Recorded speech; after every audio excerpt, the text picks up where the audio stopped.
सुबह के 10 बजे हुए हैं। मैं हूं आपके साथ रथ राकेश टंडन। स्वागत है आपका इंडिया न्यूज पर। और आज बात उन गद्दारों की जो रहते हैं देश में लेकिन बात देश के खिलाफ करते हैं। आर्टिकल 370 को खत्म हुए 1 साल से ज्यादा का वक्त हो गया है, लेकिन कुछ लोगों के पेट का दर्द अभी खत्म नहीं हुआ है। कल फिर महबूबा मुफ्ती ने बयान दिया है कि वो 370 की बहाली तक तिरंगा नहीं उठाएंगी। इससे पहले फारूक अब्दुल्ला ने भी इस तरीके का बयान दिया था, जिसका करारा जवाब कल पीएम ने सासाराम की रैली से भी दिया।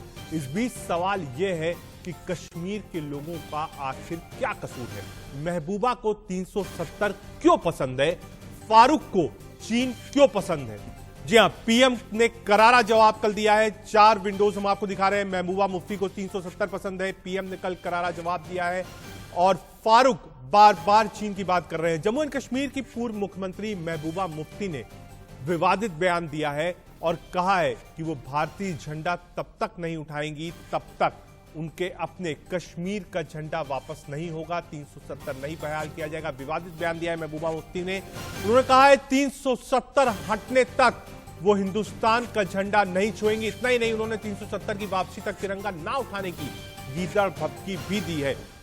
साथ ही 370 की बहाली तक चुनाव ना लड़ने का ऐलान भी किया है महबूबा मुफ्ती ने। महबूबा मुफ्ती कुछ ही दिन पहले अभी छुट्टी थी, सबसे आखिरी पॉलिटिशियन थी जम्मू एंड कश्मीर की जिनको हिरासत में लिया गया था। 370 लगाने के बाद सबसे आखिर में छोड़ा गया है और जैसे ही बाहर आई हैं वैसे ही उन्होंने देश के खिलाफ राग अलापना शुरू कर दिया है। अगर बात करें तो 370 की बात तो करना नहीं चाहते हैं, हमारे मुंह से निकलनी नहीं चाहिए। जब वोट मांगने के लिए कोई इनके पास कारकर्दगी नहीं है, they have nothing to show. क्या कहते हैं, आप जम्मू कश्मीर में आप जमीन खरीद सकते हो, हमने 370 वहां से हटा दिया।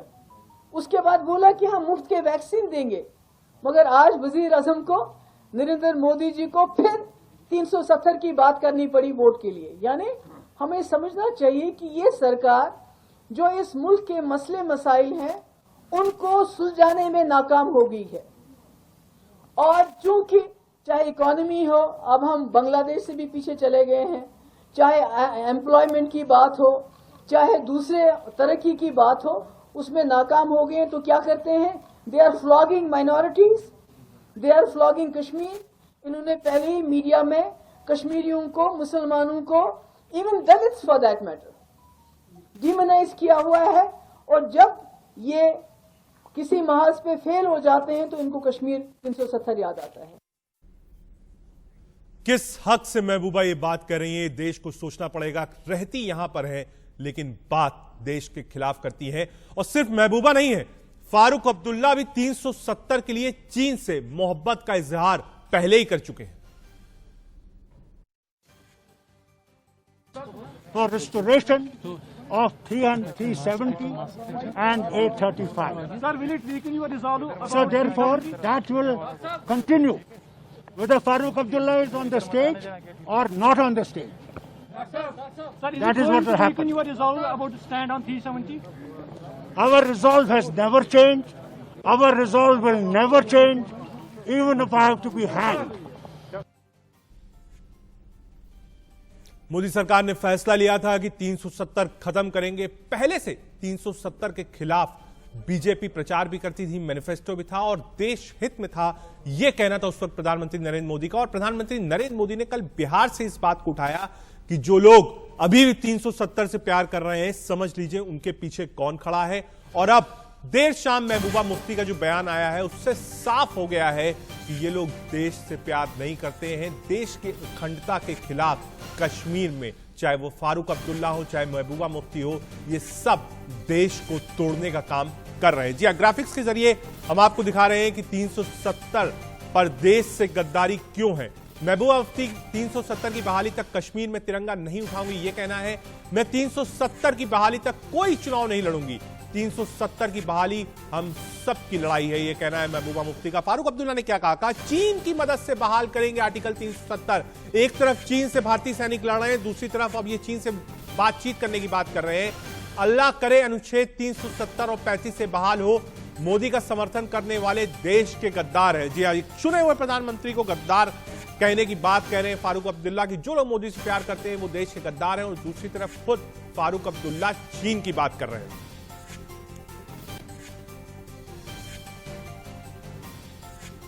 देश में एक तरफ 370 खत्म किया गया, कश्मीर को जोड़ा गया, भारत सरकार ने हजारों सौगात जो थी वो कश्मीर को दी। कश्मीर को वापस कैसे मेन स्ट्रीम से जोड़ा जाए इस पर सरकार लगातार काम कर रही है। लगातार वहां इंडस्ट्रियलाइजेशन का काम चल रहा है, कैसे युवाओं को आगे बढ़ाया जाए इसका काम चल रहा है। 370 अब खत्म हो चुका है, 35 से खत्म हो चुका है। अब आपको बताते हैं कि आखिर 370 हटाना इतना जरूरी क्यों था। पहले भारत विरोधी प्रदर्शन हो सकते थे कश्मीर के अंदर, अब नहीं हो सकते। यानी पहले पाकिस्तान के नारे लगते थे, लेकिन 370 जब से हटा है पाकिस्तान और अलगाववादी दिखाई नहीं पड़ेंगे कश्मीर के अंदर आपको। पाकिस्तान झंडे लहराते थे, हमने कई बार देखा लाल चौक पे कैसे लोग आते थे और पाकिस्तान के झंडे लहराते थे, लेकिन अब ना वो झंडे आपको दिखेंगे ना वो लोग दिखेंगे जो भारत की मुखालफत करते थे। सुरक्षा बलों पर पहले पत्थरबाजी होती थी, कितने ऐसे सैनिक थे जो शहीद हो गए, लेकिन अब खौफ है क्योंकि पता है कि कोई पत्थरबाज बच नहीं पाएगा। छात्र छात्रा को भी हमने देखा, युवाओं को देखा कि कैसे सड़क पर आते थे, नकाब पहने रहते थे। उस समय कोविड नहीं था, लेकिन उस वक्त भी नकाब पहनते थे और पत्थरबाजी करते थे। अब देश विरोधी मीटिंग्स जो है, जो हुर्रियत करती थी वहां से अलगाववादी सोच को एक बड़ा आप कह सकते हैं सपोर्ट पाकिस्तान की तरफ से मिलता था, आतंकवादियों की तरफ से मिलता था, वो सब 370 के बाद खत्म हो चुका है। अलगाववादियों की देश विरोधी बैठकें होती थी, रात रात बैठक होती थी और ये प्लानिंग की जाती थी कि कैसे देश में विभाजन की राजनीति को आगे बढ़ाया जाए, लेकिन अब ऐसी कोई मीटिंग आपको देखने को नहीं मिलेगी। अलगाववादियों का टेरर फंडिंग होता था, लेकिन ईडी भारत सरकार ने इतनी नकेल कस दी कि जितने भी ऐसे लिंक्स थे टेरर फंडिंग को लेके वो सब पकड़े गए, या तो जेल के पीछे हैं या फिर टेरर फंडिंग कश्मीर में बिल्कुल बंद कर दी गई है। पत्थरबाजों को पाकिस्तानी समर्थन मिलता था, लेकिन अब वो कनेक्शन टूट गया है। पहले पैसा आता था, लोगों की मदद होती थी, अकाउंट से पैसा आता था, हवाला से पैसा आता था, लेकिन ये सब कुछ 370 के बाद खत्म हुआ है। आतंकियों को बड़ी संख्या में वहां भर्ती किया जाता था क्योंकि वहां पर लोग अलगाववादी सोच थी। कुछ ऐसे पॉलिटिशियंस थे जो भारत के खिलाफ काम करते थे, लेकिन 370 खत्म होने के बाद इन सब चीजों की कोई जगह देश की जन्नत के यहां नहीं है। इधर विरोधियों के पेट में 370 को लेकर दर्द है, उधर पीएम मोदी ने सासाराम में 370 बहाली का समर्थन करने वालों को आईना भी दिखा दिया है। जम्मू कश्मीर से आर्टिकल 370 हटने का इंतजार देश बरसों से कर रहा था या नहीं, ये फैसला हमने लिया, एनडीए की सरकार ने लिया, लेकिन आज ये लोग इस फैसले को पलटने की बात कर रहे हैं। ये कह रहे हैं कि सत्ता में आए तो आर्टिकल 370 फिर लागू कर देंगे, और इनका दुस्साहस देखिए। इतना कहने के बाद भी ये लोग बिहार के लोगों से वोट मांगने की हिम्मत दिखा रहे हैं।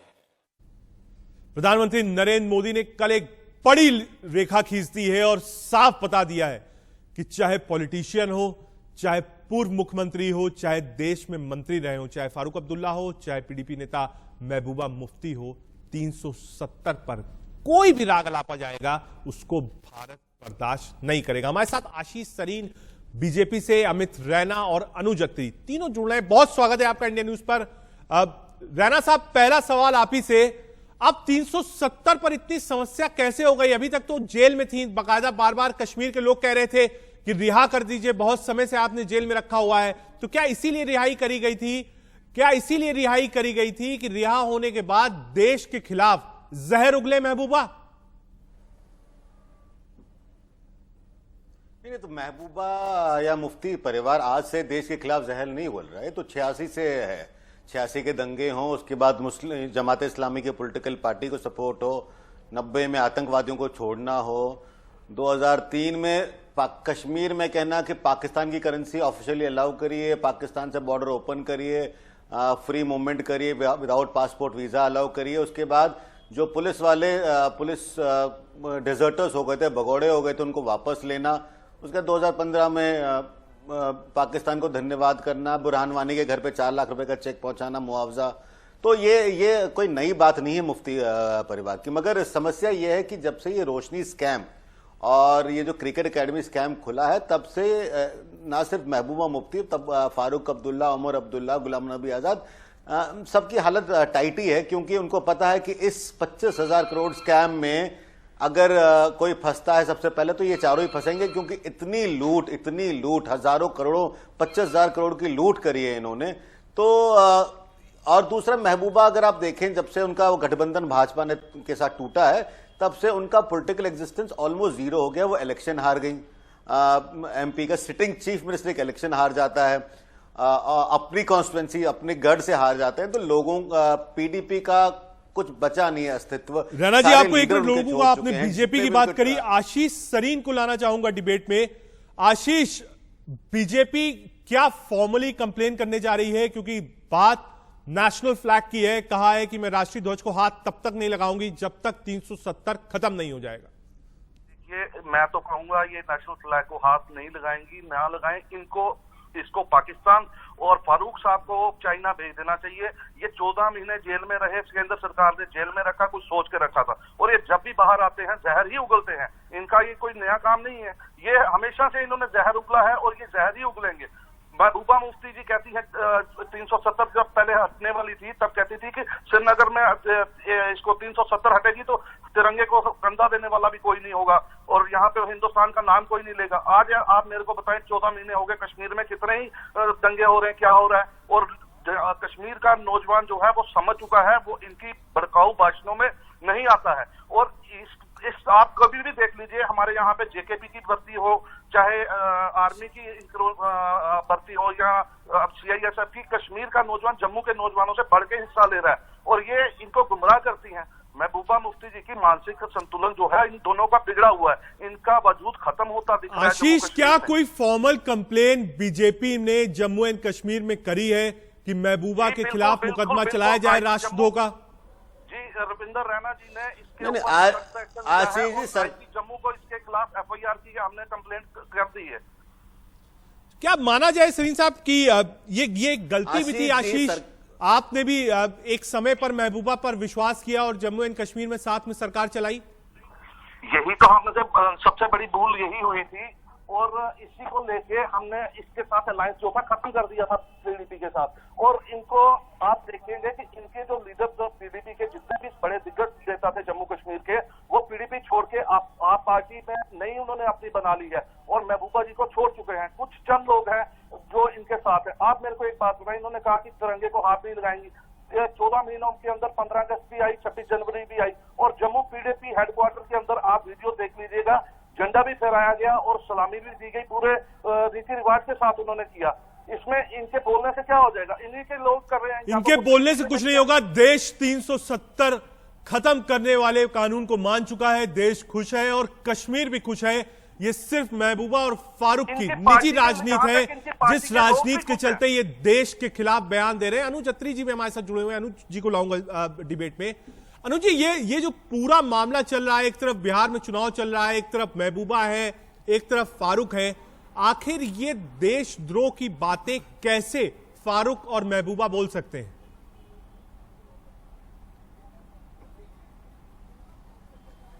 देखिए, आपने बिल्कुल ठीक ये कड़ी जोड़ी है कि ये निश्चित तौर पे बिहार में चुनाव चल रहा है। और देखिए, बिहार में जब प्रधानमंत्री जी कल जाते हैं तो सबसे पहले किस चीज का जिक्र करते हैं? बिहार की जनता की बदहाली की कोई चिंता नहीं होती उनको, लेकिन बिहार में जाके कश्मीर की धारा 370 की बात छेड़ते हैं और वहीं कश्मीर में बैठ के इनकी पुरानी सहयोगी, इनकी पुरानी महबूबा मुफ्ती वहां पर बैठ करके धारा 370 और भारत के झंडे का राग अलाप देती हैं। तो ये कहीं ना कहीं इनका आपसी तालमेल अब भी जग जाहिर हो रहा है। देखिए, तालमेल नहीं, अनुचित तालमेल की बात नहीं कर रहे। अगर महबूबा ने और फारूक अब्दुल्ला ने चीन की बात कही, फारूक अब्दुल्ला ने कहा चीन से बातचीत, इस वक्त तनाव है बाकायदा चीन के साथ, सैनिक मारे गए हैं दोनों तरफ से, चीन से लड़ने के लिए 24 घंटे सेना प्रयासरत है और आप चीन से प्रेम की बात कर रहे हैं। महबूबा कह रही है हम झंडे को हाथ नहीं लगाएंगे। तो क्या प्रधानमंत्री को एक पहली अपनी पब्लिक रैली से इन लोगों को संबोधन नहीं देना चाहिए था? बिल्कुल देना चाहिए था।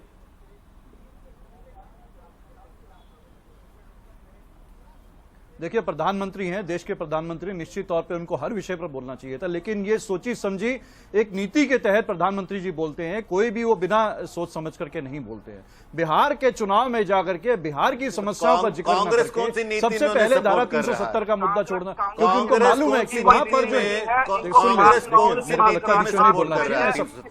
बीच में ना बोलिए महाशय, हम आपके बीच में नहीं बोलते। जब सुनने का धैर्य रखिए, वरना कोई नहीं बोल पाएगा और सब एक दूसरे के बीच में बोलेंगे। तो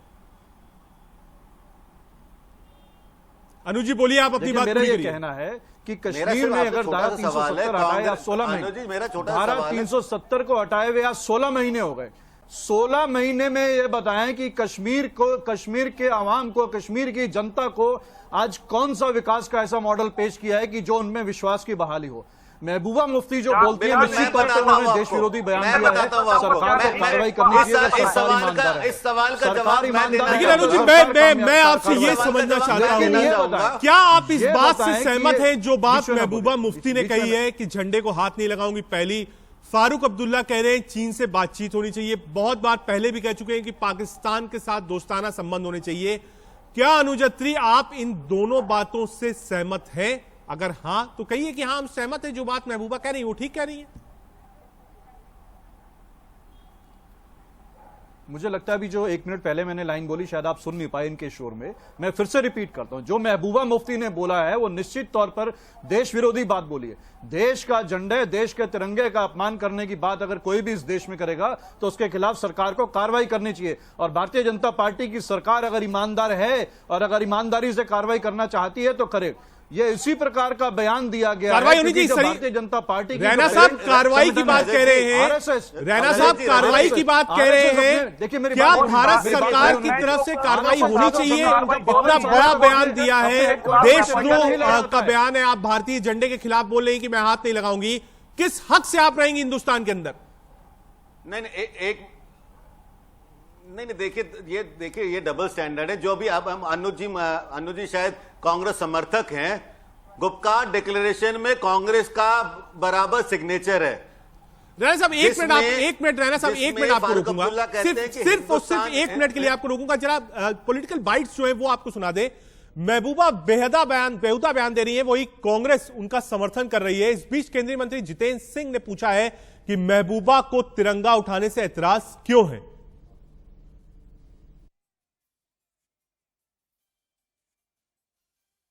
निश्चित तौर से कश्मीर के लोगों को, कश्मीर के नेताओं को कॉन्फिडेंस में लेना चाहिए था। डिक्टेटरशिप नहीं है, लोकतंत्र है। आप जो कदम उठाएं वो उन लोगों को कॉन्फिडेंस में लेकर उठाइए, तभी देश एक साथ रहेगा, तभी देश जुड़ा रहेगा। आप अगर जनता की भावनाओं की इज्जत नहीं करेंगे, देश टूट जाएगा। भारत की राजनीतिक हैं तो उन्हें भारत के तिरंगा उठाने में आपत्ति क्यों है? और यदि आपत्ति है तो इसका अर्थ यह हुआ कि जो हम इतने वर्षों से बात कह रहे हैं वो एक बार पुनः सिद्ध होती है। ये तथाकथित मुख्य धारा की राजनीतिक पार्टियां और उनके नेता, चाहे वो पीडीपी हो चाहे वो नेशनल कॉन्फ्रेंस, जब वो सत्ता में बैठते हैं तो भारत माता की जय कहते हैं, जब वो सत्ता से बाहर हो जाते हैं तो पाकिस्तान की जय करते हैं, भारत की प्रभुसत्ता और भारत की सॉवरेनिटी पर प्रश्न चिन्ह लगाते हैं, कश्मीर का भारत का अंग होने पर भी संदेह व्यक्त कर। फिर वापस अपने पैनल के साथ चलते हैं। पैनल से पूछते हैं, कांग्रेस नेता राशिद अलवी ये कह रहे हैं कि वहां की जनता को अपने साथ लेना चाहिए था, जनता को आप कह दीजिए कॉन्फिडेंस में लेना चाहिए था। अब तो 370-35 से खत्म हो गया। किस बात का कॉन्फिडेंस चाहिए आपको भारत में शामिल होने के लिए और भारत के झंडे को सलाम करने के लिए? किस बात का कॉन्फिडेंस चाहिए? अनुज जी, राशिद अलवी जी कह रहे हैं कि कॉन्फिडेंस में लेना चाहिए था। ये सारी चीजें खत्म हो चुकी हैं, देश उससे आगे बढ़ गया है और कश्मीर में भी लोग इसको आप कह सकते हैं लेने के बाद खुश हैं, खुशहाल हैं और आगे की तरफ देख रहे हैं। अब किस बात का कॉन्फिडेंस बाकी है? मैं जवाब देता हूं। पहले मेरा निवेदन है कोई बीच में ना बोले, वरना मैं सबके बीच में बोलूंगा तो आपकी डिबेट खराब हो जाएगी। आप बिल्कुल अनुज जी बोलिए। देखिए, कश्मीर पे जो राशिद अलवी जी का बयान है, आपने कैसे कह दिया कि कांग्रेस महबूबा मुफ्ती का समर्थन कर रही है? आपने उनकी बाइट चलाई है। उन्होंने क्या बोला है कि आज 16 महीने हो गए धारा 370 हटाए हुए, आज तक कश्मीर की आवाम को, कश्मीर की जनता को सरकार अपने विश्वास में नहीं ले पाई है। आज तक उनमें विश्वास नहीं जगा पाई कि जिस नीयत से और जिस कदम के तहत ये उठाया गया था, धारा 370 को वापस लिया गया था कि वहां विकास होगा, 16 महीने में कुछ तो विकास का मॉडल पेश करती सरकार वहां की आशीष जनता के लिए। जी, तो जनता आशीष जी, अनुज जी का कहना है कोई विकास नहीं हुआ है, कश्मीर की जनता भारतीय सरकार के आशीष सरीन जी जवाब दीजिए। कश्मीर की स्थिति, रैना जी एक मिनट, रैना जी आपके पास भी आऊंगा, एक मिनट। आशीष जी जवाब दीजिए अनुज जी का। कश्मीर की जनता भारतीय सरकार पर भरोसा नहीं करती है, वहां की आवाम पर अभी तक सरकार को भरोसा नहीं है। अभी इनको तो किसी पे भरोसा होगा ही नहीं। कांग्रेस एक ऐसी पार्टी है जिसको कभी किसी पे भरोसा ही नहीं है। इनको आज यहाँ कश्मीर में आप मेरे को बताएं कितने पत्थरबाजी हो रही है, कितने हंगामे हो रहे हैं, कितना कुछ वहाँ दंगे हो रहे हैं या बंद है कश्मीर, आज सब कुछ नॉर्मल है कश्मीर। आपकी जानकारी दुरुस्त कर दूं, ये जरा भारतीय जनता पार्टी का चश्मा हटा के बैठिए और सुन लीजिए, देश की हकीकत जानिए। आप इस समय कश्मीर की हकीकत से वाकिफ नहीं है और कश्मीर की गलत तस्वीर कश्मीर में मैंने तिरंगा भी फहराया है, पार्लियामेंट में होम मिनिस्टर का बयान है कि कश्मीर में 500% आतंकी हमले बढ़ गए हैं। अनुज जी, आप बार बार ये कह रहे हैं कि हाँ भाई वहां के आवाम को भरोसा नहीं है, लेकिन सरीन जो कि बीजेपी नेता है वो बार बार इस बात को कह रहे हैं कि वहां पर वो झंडा भी फहरा रहे हैं, वहां पत्थरबाजी कम हो गई है, जो युवा है वो मेन स्ट्रीम लाइन से जुड़ रहे हैं, इसमें गलत क्या है? समय देंगे तो मैंने तथ्य देता हूं और जनता हमारे साथ है वहां पे।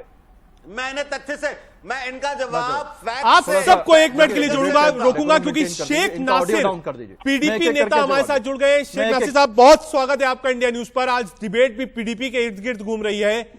क्या हो गया है पीडीपी को, क्या हो गया है महबूबा मुफ्ती को? अभी तो बाहर आई हैं, देश के खिलाफ ये बयान देने की जरूरत क्या थी? भारतीय झंडे से ऐतराज क्यों है पीडीपी को? देखिए, आप ये गलत तुलना कर रहे हैं। कोई भारतीय झंडे से किसी को एतराज नहीं है और न ही कोई एंटी नेशनल या देश के खिलाफ किसी ने बात की है। आपको हालात को समझना होगा, आपको यहाँ के लोगों के जज्बात को समझना होगा। जब आप हालात और यहाँ के लोगों के जज्बात को समझेंगे तो आप नहीं, जज्बात बाद में समझेंगे नसीर भाई, जज्बात बाद में समझेंगे। पहले सिर्फ एक बात ये बता दिए, भारतीय झंडे से आपको ऐतराज है, छूने में शर्म आती है। अगर इतनी ही शर्म आती है तो देश छोड़ दीजिए, क्या जरूरत है देश में रहने की? एक व्यक्ति आपकी महबूबा मुफ्ती के रिलीज के लिए नहीं आया। एक मिनट सरीन साहब, एक मिनट बोलने दीजिए, नासिर साहब की बात सुन ले कि आखिर वो समझाना क्या चाहते हैं कि भारतीय झंडे से इतना ऐतराज, इतनी नाराजगी क्यों है? आपको बात समझने के लिए बिल्कुल आप बोलिए, मैं आपकी बात समझने के लिए बैठा हूं। आज केंद्र में जो सरकार है मजबूत है, इस केंद्र में सरकार जो है उनके पास पावर है, जुनून है, वो जुनून में कुछ भी कर सकते हैं।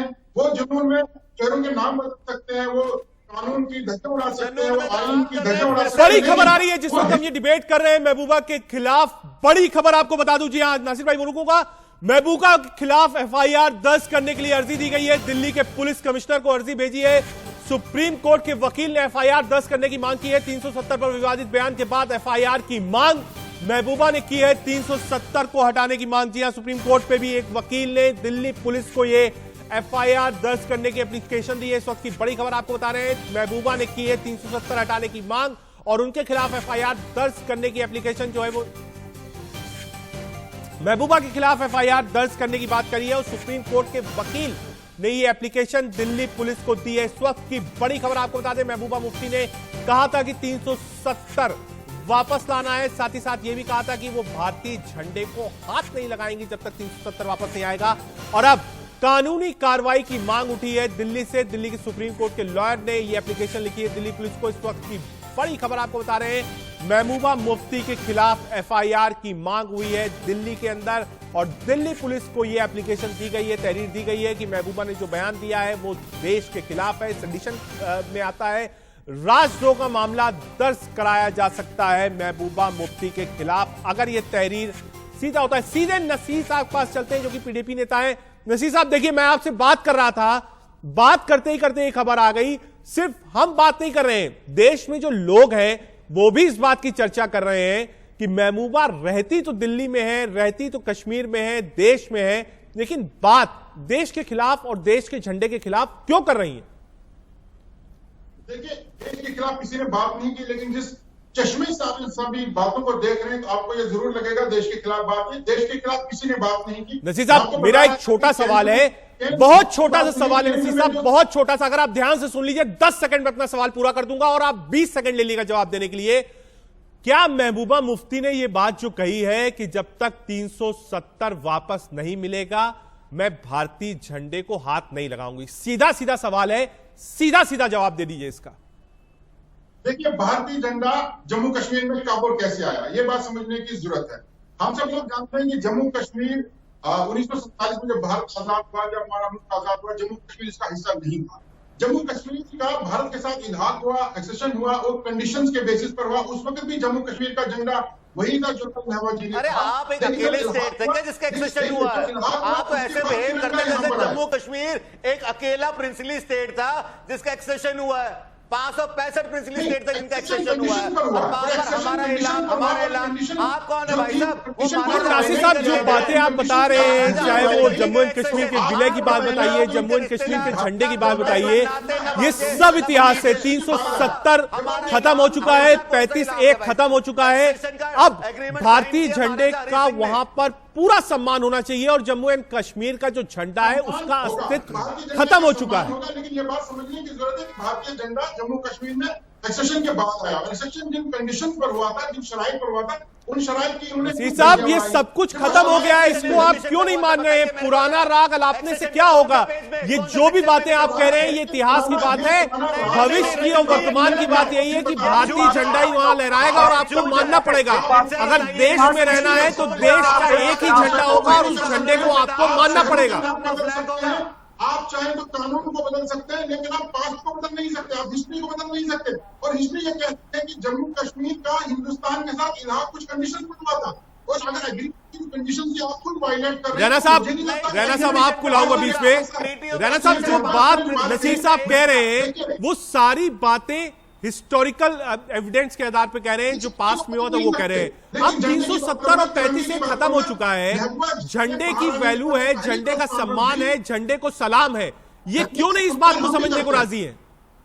झंडे का सम्मान हम भी करते हैं लेकिन एक बात मैं आपको याद करा दूं, 70 साल से आप 70 साल से झूठ बोलते रहे तो कई बार खुद को ही लगता है कि ये झूठ सच हो गया है। 1947 में जो एक्सेशन ट्रीटी साइन हुई वो 565 प्रिंसली स्टेट में सेम एक्सेशन ट्रीटी साइन करी थी, कश्मीर के लिए कोई अलग नहीं थी। उसके बाद 370 का जो प्रोविजन दिया गया था वो संविधान बड़ा क्लियर करता है। नसीर साहब, एक एक करके अगर एक एक करके आप लोग बोलेंगे तो इस बहस को सुनने वाले और बहस में आप लोग भाग ले रहे हैं, ये सबको समझ में आएगा। अगर सब लोग एक साथ बोलेंगे, नसीर साहब, अगर सब लोग एक साथ बोलेंगे तो इस बहस का कोई निष्कर्ष नहीं निकलेगा, हम आगे बात नहीं कर पाएंगे। नसीर साहब, एक मिनट का वक्त दीजिए, मैं सलीम साहब को बीच में लाना चाहूंगा। सलीम साहब, जो बात नसीर कह रहे हैं वो बात कह रहे हैं इतिहास की, वो बात कह रहे हैं कि कैसे जम्मू एंड कश्मीर को जोड़ा गया भारत से, कैसे जम्मू एंड कश्मीर का झंडा बना, क्या क्या उस समय ट्रीटी की नेगोशिएशन थी। क्या आज के दिन में इन सब बातों का कोई अस्तित्व है, कोई मतलब है? कोई मायने ही नहीं रखता। आज के दिन इनको क्या विलय हुआ भारत के साथ हमारा जम्मू कश्मीर का और अटूट अंग है। आज इन बातों का कोई मतलब ही नहीं है बात करने का। जब पूरा कश्मीर और पूरा जम्मू लद्दाख जो है पूरा हिंदुस्तान का अभिन्न अंग है, हम उसको हिंदुस्तान के संविधान को मानते हैं। तो आज कहाँ से इनका विलय और ये सब कुछ इनको याद आ गया? तो इनके पास बेसिकली कोई मुद्दा ही नहीं है। इन्होंने कभी कुछ किया जम्मू के लिए, कभी नौकरी। सलीम साहब, आपको और गेस्ट पैनल को 1 मिनट के लिए सिर्फ रोकूंगा, वक्त हो चला है। इस वक्त की सुर्खियों का एक बार नजर डाल लेते हैं कि इस वक्त की बड़ी खबरें क्या है। सह प्रायोजक हैं Lab Care, IT spares and peripherals.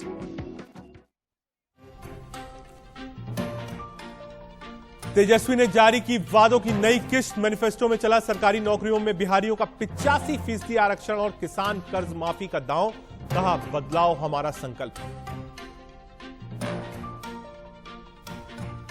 Mehbooba Mufti ने किया तिरंगे का अपमान, बोली 370 की वापसी तक कश्मीरी झंडे के अलावा नहीं उठाऊंगी कोई झंडा। सुप्रीम कोर्ट के वकील ने दी FIR की दर्ज। पीएम मोदी आज गुजरात के किसानों को देंगे बड़ा तोहफा, किसान सूर्योदय योजना की करेंगे शुरुआत। जूनागढ़ में एशिया में सबसे ऊंचे गिरनार रोपवे का भी करेंगे उद्घाटन।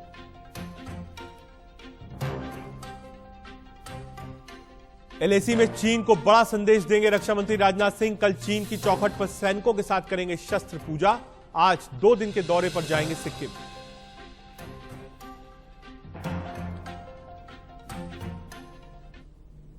सीधा अपने पैनल के पास चलते हैं। हम बहस कर रहे हैं कि आखिर महबूबा मुफ्ती और फारूक अब्दुल्ला जैसे लोग जो कि देश में रहते हैं लेकिन देश को एक होते नहीं देख पा रहे हैं। अभी भी 370 से लगाव है, पाकिस्तान से लगाव है, चीन से लगाव है और अब कह रहे हैं कि झंडा नहीं उठाएंगे।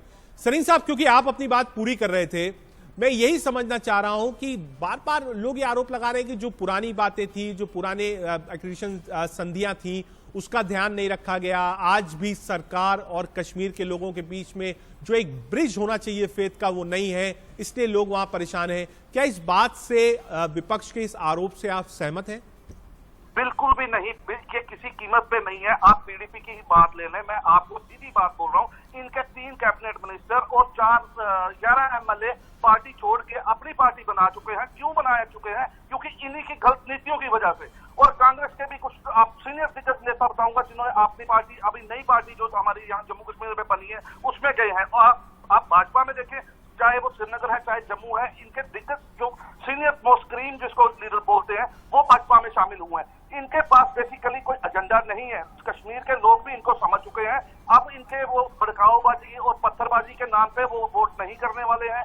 इनको भी ये बात समझ आ रही, अपनी दुकान बंद होता देख के इनकी बबलाहट है। ये नसीर साहब, दुकान बंद हो रही है, नसीर साहब दुकान बंद हो रही है, इसीलिए देश के खिलाफ बोला जा रहा है। अगर दुकान बंद हुई है तो इस वक्त पूरे देश में हमारी जमात की और हमारे लीडर की चर्चा क्यों हो रही है? देखिए, मैं आपको एक बात बताना चाहूंगा, महबूबा जी ने जो कल बयान दिया, ये कोई नया बयान नहीं है, ना ही ये इन्होंने कोई रिहा होने के बाद कोई पॉलिटिकल स्टैंड किया। लेकिन 370 धारा हटने से पहले आपको मैं याद दिला दूं कि जब 370 धारा भी हटी नहीं थी, 5 अगस्त 2019 से पहले महबूबा जी ने एक बयान दिया था कि अगर जम्मू धारा 370 हटाने का कोई प्रयास किया गया या हटाई थी तो जम्मू कश्मीर के अंदर तिरंगा दुकान बंद करने की बात कर रहे हैं। इनको मैं बता दूं, ये कोई आफ्टर थॉट नहीं है। ये बयान शेख साहब, आपको रुकूंगा। अनुज जी, आप इतनी देर से पूरी बहस को सुन रहे हैं। अनुज जी, शेख साहब 1 मिनट, नासिर भाई 1 मिनट वापस आ रहा हूं। नासिर भाई 1 मिनट वापस आ रहा हूं, अनुज जी के पास जाना चाहूंगा। अनुज जी, लेफ्ट और कांग्रेस का जो स्टैंड है वो स्टैंड क्लियर नहीं दिख रहा है। क्या महबूबा मुफ्ती और फारूक अब्दुल्ला के खिलाफ लेफ्ट और कांग्रेस बोलेगा? पहली बात, क्योंकि अब तक कोई बड़ा नेता नहीं आया है। उल्टा हमने राशिद अलवी को सुना है कि वहां पर लोगों को कॉन्फिडेंस मिलना चाहिए था। क्या कांग्रेस पार्टी और लेफ्ट भी इसी मत में है कि वहां पर कश्मीरी झंडा होना चाहिए, 370 दोबारा वहां पर बहाल होना चाहिए?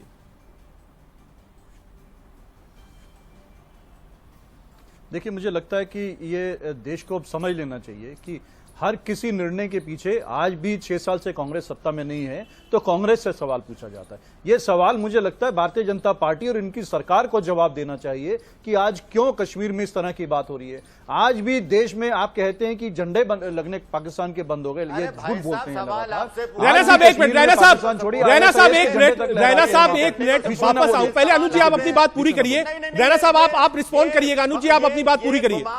देखिए, ये ऐसे बात साइन करने वाले आज स्टेट मुझे लगता है ये लोग नहीं चाहते हैं कि कोई बात पहुंचे और डिबेट अगर आप खराब करना चाहते हैं तो मैं सबके बीच में बोलूंगा। लेकिन हकीकत यह है कि अरे रैना जी सुन लीजिए, आप ये जो है भारतीय जनता पार्टी का मुखौटा बन के मत बैठिए यहाँ पर, बीजेपी और आरएसएस का मुखौटा बन के मत बैठिए। कश्मीर की बात कीजिए, कश्मीरियों की बात कीजिए। कश्मीर की बात करो सर, कश्मीरी। अरे इसमें तो पीडीपी तो आपकी सहयोगी थी, भारतीय जनता पार्टी के सहयोग से 4 साल आपने सरकार चलाई है। वहां पे पीडीपी के जो आतंकवादियों का समर्थन करती है वो तो आपकी सहयोगी थी। कितना झूठ बोलोगे? क्या देश जानता नहीं है कि पीडीपी आपकी सहयोगी? जो भारतीय जनता पार्टी के नेता चाहते हैं वही पीडीपी की महबूबा मुफ्ती बोल रही है। कश्मीर में पाकिस्तान के झंडे आज भी लहरा रहे हैं, कश्मीर में आईएसआईएस के झंडे आज भी लहरा रहे हैं, वहां पर आतंकी घटनाएं आज भी हो रही है। ये अलग बात है कि आपने वहां खबरें सेंसर कर रखी है। कश्मीर में अगर कश्मीर यूनिवर्सिटी के छात्र तिरंगा यात्रा निकालते हैं तो आपकी पुलिस वहां डंडे बरसाती है उन पर। जरा मैं बोल लूं रैना जी, थोड़ा सा सभ्यता रखिए डिबेट में। सभ्यता रखिए डिबेट में। आपके बीच में हम नहीं बोलते हैं, सुनने का धैर्य रखिए जरा। नहीं आप सही कौन किसकी गोदी में बैठे सब जानते हैं। आप किसका मुखौटा बनकर यहाँ बोल रहे हैं? भारतीय जनता पार्टी का पूरा देश सुन रहा है। अगर आप सुन लीजिए कहानियां सुन लीजिए मेरी कहानियां बात, सुनाएंगे यहाँ तो कोई सभ्यता नहीं है। सुन लीजिए मेरी बात, जरा बीच में ना बोलिए। अरे भारतीय जनता पार्टी और आरएसएस का मुखौटा मत बनिए आप कश्मीर की बात कीजिए, आप कश्मीर की बात कीजिए। बताइए क्यों आज कश्मीर में जब भारतीय जनता पार्टी की सरकार पार्लियामेंट में स्वीकार करती है कि कश्मीर में आतंकी घटनाएं 177% बढ़ी है, कश्मीर में हमारे सैनिकों की शहादत बढ़ी है, आतंकवादी कम मारे गए हैं, आप उसको कश्मीर के हालात अच्छे बताते हैं? तो कश्मीर में कौन सा आप ही बताएं कि कौन से गलत पुलवामा हमला हुए, पुलवामा का हमला हुए एक जवाबी जेल 1.5 साल से ऊपर हो गया, किसी की जिम्मेदारी तय नहीं हुई। पुलवामा हमले में 42 सैनिक हमारे शहीद हो गए, भारतीय जनता पार्टी इस पर चुनाव लड़ती है और चुनाव जीतती है पुलवामा हमले को। लेकिन आज तक ये बताएं कि वहीं के जम्मू में जब पुलवामा हमला हुआ था किसकी गलती थी? वो क्या आज तक जिम्मेदारी तय करने के लिए सरकार को नहीं मिला? किसकी फेलियर है वो? अनुज जी आपको रोकूंगा। नसीर भाई आप डिबेट में बीच में लाना चाहूंगा और सलीम साहब आपको भी। बीजेपी और पीडीपी दोनों ही लोगों से सवाल यही है कि आखिर देश में इतने मुद्दे हैं, 370 खत्म हो गया, कश्मीर के जो पॉलिटिशियंस हैं वहां की पॉलिटिक्स अब कश्मीर के डेवलपमेंट की बात क्यों नहीं कर रही है? क्यों पुरानी बात कर रही है? क्यों 370-35 की बात कर रही है, झंडे की बात कर रही है? महबूबा मुफ्ती अगर ये कहती कि हमको 5 यूनिवर्सिटीज चाहिए, 10 अस्पताल चाहिए, रोजगार चाहिए, डेवलपमेंट चाहिए, इंफ्रास्ट्रक्चर चाहिए, तो ये बात ज्यादा सही होती। आज भी जो राजनीति हो रही है वो राजनीति कहीं ना कहीं इर्द गिर्द 370 और कश्मीर के पास घूम रही है। आपको लगता नहीं है कश्मीर की बेहतरी की बात होती, कश्मीर के डेवलपमेंट की बात होती तो शायद देश भी कहता कि हां कश्मीर बदल रहा है? देखिए घर के लोग जो हैं वो घर के अंदर जो लोग रहे उन्हें अपने घर की ज्यादा चिंता होती है बजाय उनके जो मोहल्ले में लोग रहते हैं जो घर को बाहर से तमाशा देखते हैं। कश्मीर के डेवलपमेंट की जहां तक बात हम कर रहे हैं, कश्मीर तरक्की की रास्ते पर था, कश्मीर में डेवलपमेंट थी, कश्मीर में टूरिस्ट आ रहा था, कश्मीर में सब कुछ कितनी जन्नत बन रही है। भारतीय जनता पार्टी सिर्फ विकास की राजनीति करती है, इनके पास मुद्दा कोई नहीं है, दिखता नहीं है, इनका वजूद खत्म होता दिख रहा है। हालात याद आते हैं। कश्मीर से धारा 370 हटेगी तो यहाँ रोजगार आएगा। आज मैं भारतीय जनता पार्टी के लोगों से पूछना चाहूंगा, आज मैं हर उस व्यक्ति से सवाल करना चाहूंगा जो ये कहते थे कि धारा 370 कश्मीर की डेवलपमेंट में रोड़ा है। 1 साल से ज्यादा अरसा गुजर चुका है, आप हमें बताइए कश्मीर में कौन सी डेवलपमेंट हुई है? कश्मीर में कौन सा रोजगार आया है? एक भी नया कोई नौकरी की कोई पोस्ट ने एडवर्टाइज की है? क्या कोई डेवलपमेंटल प्रोजेक्ट उन्होंने शुरू किया है? ये डेवलपमेंट की बात करें, 1 साल से ज्यादा अरसा गुजर चुका है, हमें इंटरनेट हाई स्पीड हमारे बंद रखी गई, रेस्ट्रिक्शन हमारे पर है।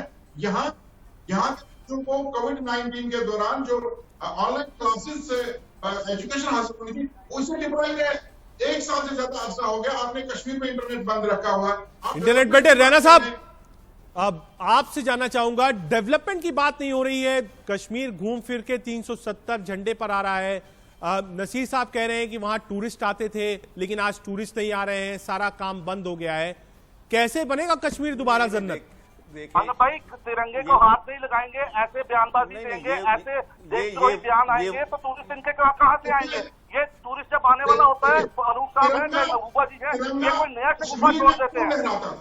तिरंगा कश्मीर में लेकर के कौन चलता था?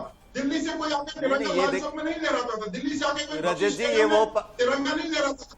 रैना साहब आप बोलिए। रजत जी ये वो पार्टी है जो आज, रजत जी ये वो पार्टी है जो नसीर भाई 1 मिनट जरा रैना जी को बोलने दीजिए। नसीर साहब 1 मिनट। पर्यटकों की करते हैं एक तरफ से जिन लोगों को जो नसीर साहब अगर आप ही बोलेंगे तो किसी को मौका नहीं मिलेगा और सब यही कहेंगे कि नसीर साहब उस पार्टी से आ रहे हैं जो पार्टी झंडे की भी खिलाफत करती है और यहां पर डिबेट में लोगों की भी खिलाफत करती है। रैना साहब बोलिए आप।